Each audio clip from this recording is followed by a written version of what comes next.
Hello and welcome to another episode of Youth Squad Legends Series 4. In this episode we will go past August, shut the transfer window for the summer of 2016 and move on to September with the squad report. But before any of that, let's play Brentford away from home. If anybody noticed a difference in appearance of my players the last episode, then well spotted. Oh, good goal. Right, well spotted to you guys, because I have changed the appearance of my players.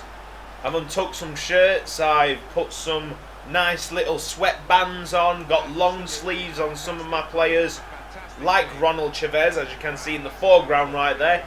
Good little finish by Couto, just slides it into the back of the net. It's 1-0 to York City. Brentford on the attack. It's a great pass, but Simmons is there with the block, the sliding tackle, and Arauskis has made a second block to put it over the bar and give Brentford a corner. Simmons needs to be a lot more aggressive than that. He's let that winger just dominate. Anoya Banjo didn't touch that ball, kept in Brentford's possession, but they didn't really do anything with it. Oh, they're doing me with through balls. Here they are again, and they've missed the target. Half time at 1-0, definitely not comfortable. Brentford have had the better chances this half. It's only because of the CPU's pathetic defending that we see ourselves 1-0 ahead. Tracky Bomb Smith. Fenton.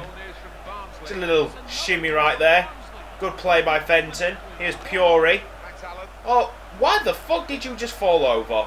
Come on then. Fenton. Cross. Oh, Couto. After the confidence that the young man shown, thought that was going to be another goal. Couto with the corner. Oh, put it in. There you go. A goal from a corner. The first one in absolutely ages. And it has been scored by Michael Fenton. Right, why the hell did my centre-back just dive into a header that they weren't going to win? Thankfully, Alauskis was aware of the situation, aware of the danger, and has done well defensively. Chavez from an Alauskis pass. It's Chavez. Oh!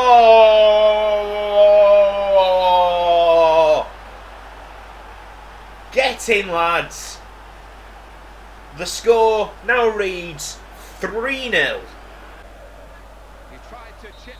And that is full time. York City have bewildered Brentford right here. I might sound silly for saying that was an even match, but I'm not wrong. That was an even match. And it could have swung either way. We've won 3-0 for some reason. I guess you can only blame atrocious Brentford finishing. Capital One Cup, second round, York City against Middlesbrough. Park crosses in quickly. Oh, fuck with your headers. Honestly, when I cross it in, my players are all over the place. When they cross it in, they're like the fucking SAS. They're there, they're precise, and they are accurate. Oh, that was a dangerous slide tackle. And I just don't know what the referee saw in that to say that it were a fair challenge, coming in from behind me as well. Oh, the push away. Why has he done that? Oh my god. Are you serious, keeper? It's a weak attempt by Marvin Emnes. I mean, I could save that. Oh, they're just picking me off. That's what they're doing. Ayala doing his best. Oh, that is brilliant, Ayala. And again. Oh, referee, just stop being a twat. It's a very much same pattern as the first half. They're just picking me off. The keeper's having a nightmare. It's another rebound. What's gone into the back of the net. And there's nothing special going on in the Capital One this year. No underdog story for York City. Jakovic tried to find Chavez. Goal. 3-1.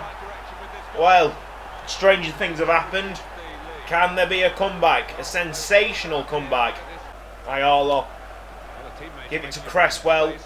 He needs to find a good delivery. There it goes in. Wow, how the fuck are we this bad at headers? Cresswell. Here's Jakovic. Oh, he's missed it. Wow, that's a massive opportunity. The lad is struggling to find his first goal for York City.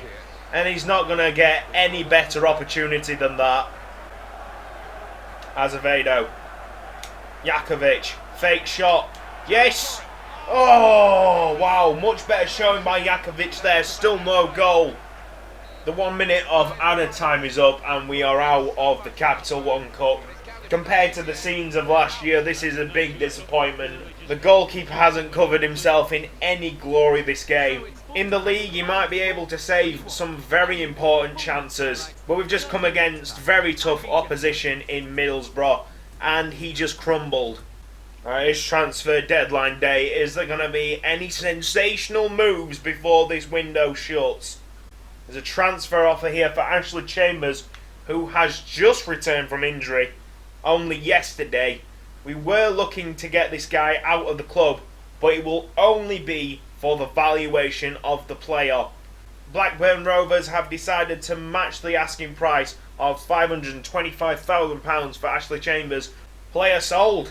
He has gone. Ashley Chambers, thank you for all of your efforts to bring York City into League One. £450,000 has been allocated to my current transfer budget. Let's go sign someone very special. There must be some... Oh! He looks delicious. Bryce Royfe. His skill attributes are not bad. I'd say average. Not great, but not bad. Let's see how much Bryce Royfe wants in his wages. That is £4,000. Which means that the guy must be pretty decent. Say, well over 60, maybe going on 65. That's what I would take from that initial assessment. Probably about 63 overall. I'm going to add that guy to our shortlist, come back to him if we don't find anyone else special. I mean, we've only had a look at a tiny portion of this free agents list so far. Kleber de Souza Alves is a very tasty looking player, not because of his physical attributes, it's because of them skill attributes. Look how many maximum overalls are in the yellow. The guy who's 5'11", he can play centre attacking mid, centre forward, right mid. Attacking work rate low, defensive work rate medium, don't really care. Weak foot of 4-star, skill moves at 3. We can just stick this guy in centre mid and he can do a good job for us. Approach to sign him. Oh, he wants £15,000 a week. 15? That is ridiculous. I think that is way too much for us to handle. We find someone amazing in this free agents list, and he just costs too much for York City. It's the same old story. The financial struggle. We've come across the guy Hernan Mastriani again.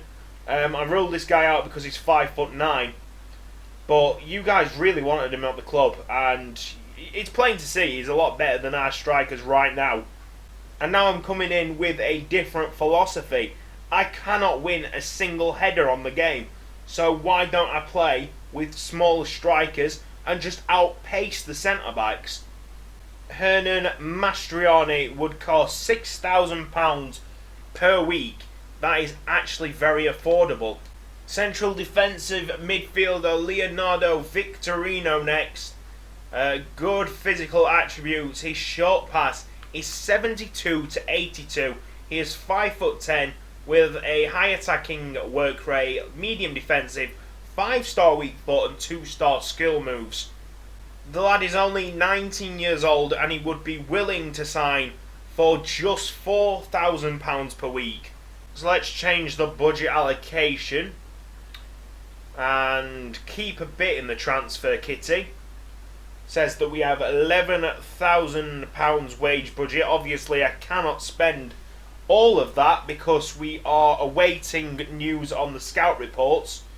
Right, this is my shortlist. The guys that we've got to think about are Bryce Royfe, Leonardo Victorino, Hernan Mastriani, and Francesco Manfredini.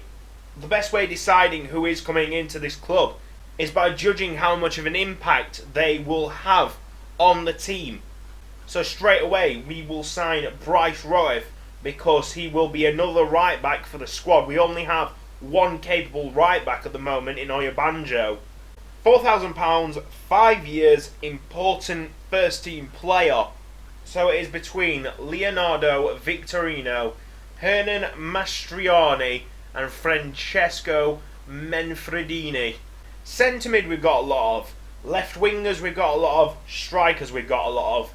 It's basically which one will give me better value for money when I sell them on. And it will be Hernan Mastriani. Strikers sell for much more money. £6,000, 5 year deal. Important first team player. Submit the offer. 3 hours remaining and Bryce Roeth has accepted the contract. He is into the club. We will check his stats very soon, but there's a contract offer declined here. I'm presuming because he wants a crucial first team player instead of important first team player. So I'll submit that. Contract offer accepted. We have done the business on transfer deadline day. I was pretty much spot on with these overalls. Roeth is a 64, actually better than what I predicted at 63. And Mastriani, well, immediately becomes our best striker at 67 overall. Transfer deadline day is over. And right at the start of September we have scouting updates from Sweden and England.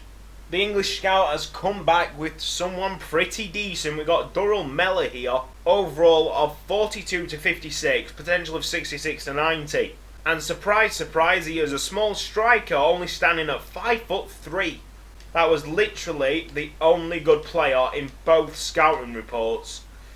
Oh dear. My scouts really need to step up their game. Player injured. Michael Fenton is out for 7 days with a dead leg calf. Squad report time. Weatherton Fernando da Silva, overall of 62. Lanray Oyabanjo, overall of 64. Gaidrius Alauskis, overall of 68, gone up by 1. Pedro Bastos, overall of 59, gone up by 2. No Simmons, overall of 64. Miles Smith, overall of 62, gone up by 1. Jose de Menezes, overall of 63, gone up by 1. Sander Puri, overall of 69. Ronald Chavez, overall of 65. Michael Fenton, overall of 62. Florencio Corto, overall of 62, gone up by 2. David McGurk, overall of 53, gone down by 1. Victor Catarino, overall of 57. Lucas Jennings, overall of 56, gone up by 2. Mohamed Magoob, overall of 60. Kyle Yakovic, overall of 62, gone up by 1. Yoko Herma, overall of 60. Nicholas Ayala, overall of 67, gone up by 2. Hernan Mastriani, overall of 68. That guy has gone up in overall, but it's not telling me. Nathan Lang, overall of 54, gone up by 1. Vincenzo Blasi, overall of 56. Kwame Cresswell, overall of 61. Laurencio Rios, overall of 60. Jack Aikins, overall of 65, gone up by 2. Alexandre Azevedo, overall of 62, gone up by 1. Lucas Fernando da Silva, overall of 62. Bryce Roeth, overall of 64. Gary Hobbs, overall of 58. Harry Coates, overall of 50. And finally, Atia Fiola, overall of 63. Final game of the episode is Bournemouth against York City. Can Mastriani score on his debut? He has the stats to score on his debut, but so did Chavez in League 2. And we know how long it took him to bag a goal for York City. Corto, run. This is your area. What a pass as well. Mastriani took it in his stride and he should have buried it. Aikins was caught napping. Should have intercepted that ball. Bournemouth still got it, crossed it in, and goal, obviously. We cannot defend headers. That's going to be a free kick. Yakovic. Oh, Curry's onside. Well worked, quick free kick. Bournemouth could not handle the quick passing. Puri saw the gap, and York have an equaliser. Good chance here for Bournemouth. Got to shoot first time, and he hasn't. Viola was a very determined man there. Well organised defending by York City. 5 minutes left on the clock, plus of course added time. Corto free. This is where he excels. Corto! Full time. 1-1, and I will take that against a very strong Bournemouth side. Definitely one of the stronger teams in the league. This has been Cutzy. If you've enjoyed this video, please give it a like. If you haven't subscribed to the channel yet, please do. Why aren't you subscribed to the channel? It's a no-brainer. Thank you for watching, and I will see you next time.